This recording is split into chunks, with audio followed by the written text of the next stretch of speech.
Hello and welcome to Penn Voice. My name is Leslie Arroyo, and today I'm filling in for Danny Gasparini. And with me today is Captain Dave Norris with the San Mateo Police Department. Thanks for joining us. Thank you for having me. So there are 17 police departments in San Mateo County. What makes San Mateo PD so different? So a couple things that make San Mateo a little bit different than the rest of the jurisdictions in the county. So we're one of the larger ones. There are about 4 or 5 that are kind of larger police departments on the peninsula. So we have to play kind of big brother, big sister sometimes in our position within the county. So we tend to be very leadership oriented. We're a very proactive police department. We look to engage with the community, partner with the community, and really the crime fighting part of that, which we do very well, is very intertwined with our community. Community engagement and a really supportive family environment within the department are really 2 of our big hallmarks.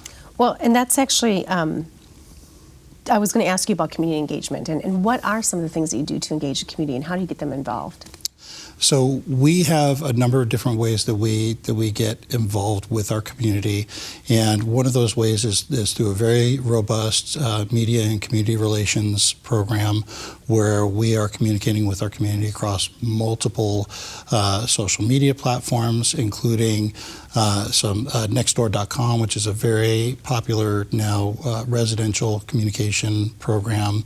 What we found is that we can be very precise with our messaging to 50% of the households in the city of San Mateo, and so that we can get messages out that are very accurate to the right people and provide the right important information to our community. So we do things that way, and then we're also very fluid and transparent with the information about what's happening now. So one of the things that makes San Mateo Police Department unique is anytime that there's something that's happening in our city that grabs the attention of our community, immediately our media relations team and the supervisory and leadership team that's on the ground, on the street, actually involved in the event, start to formulate our messaging out to our community to make sure that our community feels informed, that they don't start to guess and create their own narrative. What we are doing in terms of public safety work, it's really important that we're very direct about that. You know, one thing I think with people, a lot of times it can be intimidating being around police officers. And so having that engagement, I think, goes a long way, especially starting at a younger age. So a couple things that we do that I think are really important is we know that even though we're in an electronic age, and even though there are a lot of people on the peninsula that are very comfortable with using electronic media, we know that in-person connection and communication is very important. So events like Coffee with a Cop, where we can sit down and talk with our residents, community meetings of all different types, including neighborhood watch meetings. We have a very robust neighborhood watch program with over 300 neighborhood watch blocks citywide. We have an annual program that we do with National Night Out, which, as you know, is a nationwide law enforcement engagement program. But the first Tuesday in August, the city of San Mateo has over 50 block parties citywide that we commit to getting to as many as we can and making sure that we're in contact with our community.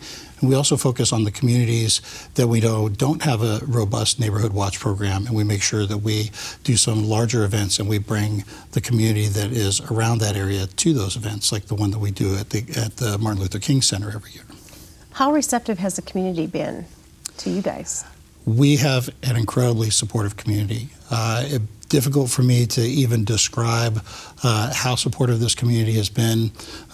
We have been through some great times. We've had great information that we've put out, and we've had some difficult things. You're a city of a population of this size, you get both. But we know that when we have difficult information that we have to put out to our public, that our public has been incredibly supportive because we've been forthright with the information that we're providing. Mm-hmm. That's really important.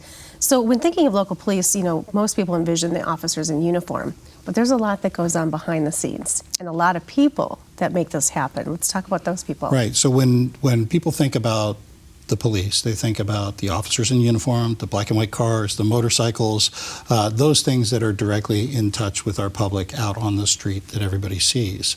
But there's so much more than that. So our field operations division, which does an incredible job of keeping crime levels low, of being proactive about making contact with people who could be committing crimes in our city and getting those folks off the street, and making our community feel safe. They do a phenomenal job, and their effectiveness can't be understated. But in order to put those folks out there and have them do that job, that 80% of our uniformed police force, there are 40 to 70 employees, both sworn and civilian, who help to support that and make that happen.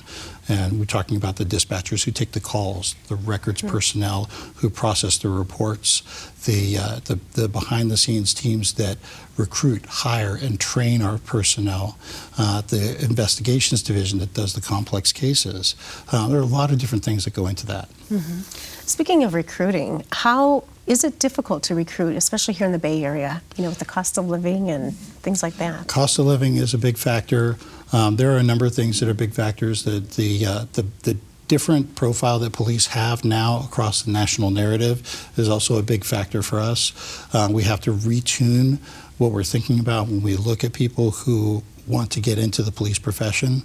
What we do know is that there's a whole generation of people who really do want to be helpful in their communities, and I think that has to be our influence as we recruit. It used to be that the influence was a little bit more of an aggressive type of, looking for people who kind of had that warrior level mentality. And you talk in law enforcement a lot about warrior versus guardian. The warrior being the kind of aggressive crime fighting that is sometimes needed to combat really heavy-duty crime. And then you talk about the guardians, who are the folks that have that care and concern for the community, the people who are focused on protecting the most vulnerable people in society, the ones who cannot speak out and protect themselves. Mm-hmm. And that facet of police work really, to me, is what is our area of focus now, because that matches up very nicely with kind of socially aware and really interested in helping the community candidates that we have that are looking for jobs in the police business. So changes are probably going to come. What are some of the changes that you see on the horizon for law enforcement? Well, there's a lot of change that's happening now, and there's a lot of change that is to come.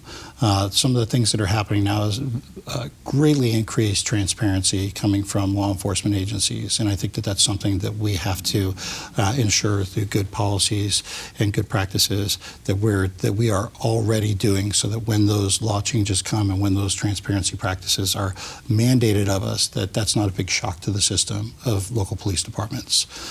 So transparency is a big issue. There are additional laws and concerns in terms of scrutiny on officers' use of force, scrutiny on officers that are performing very high liability actions in the society. We know those actions are high liability. We know that those take incredible decision-making skills. So being able to involve crisis intervention techniques, de-escalation techniques, things that will reduce the potential for an injurious situation in interaction with the public, those things are really important. In addition to that, good education and, again, good policy management with the folks who are actually acting on the street, so that they know where the boundaries are. Our police officers on the street that are making decisions know what that framework is to make good decisions. And I could talk to you for forever here, but we just have a little bit more time. And my last question is just, what would you want people to know about, if there's a takeaway from your department? What's the one thing you want people to know?